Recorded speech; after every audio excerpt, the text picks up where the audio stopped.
Hello friends, welcome to Rekha's kitchen. இன்னைக்கு நம்ம ரொம்ப டேஸ்டா சூப்பரா சுரைக்காய் தொக்கு எப்படி செய்யறதுன்னு பார்க்கலாம். வாங்க வீடியோக்குள்ள போலாம். அதுக்கு ஃபர்ஸ்ட் குக்கர் பாத்திரம் எடுத்து வச்சுட்டேங்க. அதுல சுரைக்காய் பொடி பொடியா கட் பண்ணி ஆட் பண்ணிக்கலாம். ஆட் பண்ணியாச்சு.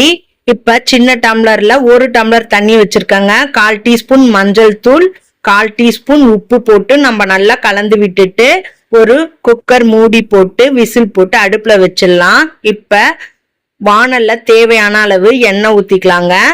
எண்ணெய் ஊத்தி 1 டீஸ்பூன் கடுகு போட்டுக்கலாம். கடுகு நல்லா வெடிச்சதும் ஒரு பெரிய வெங்காயம் பொடியா கட் பண்ணி வச்சிருக்கேன், அதையும் ஆட் பண்ணிக்கலாம்.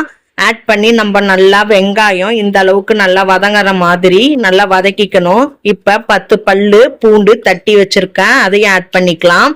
ஆட் பண்ணி நம்ம நல்லா வதக்கிட்டு ஒரு கொத்து கருவேப்பிலை போட்டு நம்ம நல்லா வதக்கிக்கலாம். தக்காளி பழம் 2 நல்லா ஆட் பண்ணி நம்ம நல்லா இந்த அளவுக்கு வதக்கி எடுத்துக்கணும்.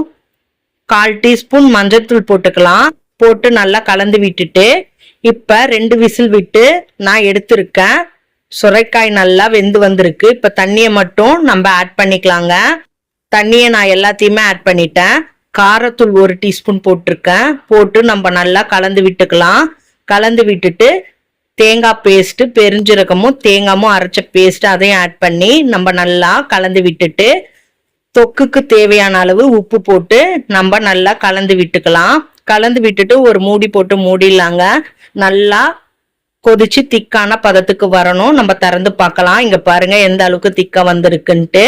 இப்ப நல்லா கலந்து விட்டுட்டு சுரைக்காய் நல்லா வேக வச்சு எடுத்துருக்கோம் இல்லைங்களா, அதை ஒரு மேஷர் வச்சு நம்ம நல்லா மசிச்சுக்கலாங்க. கொஞ்சம் ஒன்றும் பாதியமா மசிச்சுட்டு நம்ம எடுத்து காட்டுறீங்க பாருங்க. இப்ப நம்ம ஆட் பண்ணிக்கலாம். ஆட் பண்ணிட்டு எல்லாத்தையுமே நான் ஆட் பண்ணிட்டேன். ஆட் பண்ணிட்டு நம்ம கரண்டியை வச்சு நல்லா கலந்து விட்டுக்கணும். நல்லா இந்த அளவுக்கு கலந்து விட்டதுக்கு அப்புறம் ஒரு மூடி போட்டு மூடிடலாங்க. திக்கா வரணும். எந்த அளவுக்கு திக்கா வந்திருக்கு பாருங்க. இப்ப நல்லா கலந்து விட்டுட்டு கொத்தமல்லி தழை எடுத்து வச்சிருக்காங்க, இப்ப ஆட் பண்ணிக்கலாம். ஆட் பண்ணிட்டு நம்ம நல்லா கலந்து விட்டுக்கலாங்க. அவ்வளோதான், நம்மளோட சுரைக்காய் கூட்டு ரொம்ப டேஸ்டா சூப்பரா ரெடி ஆயிடுச்சு பாருங்க.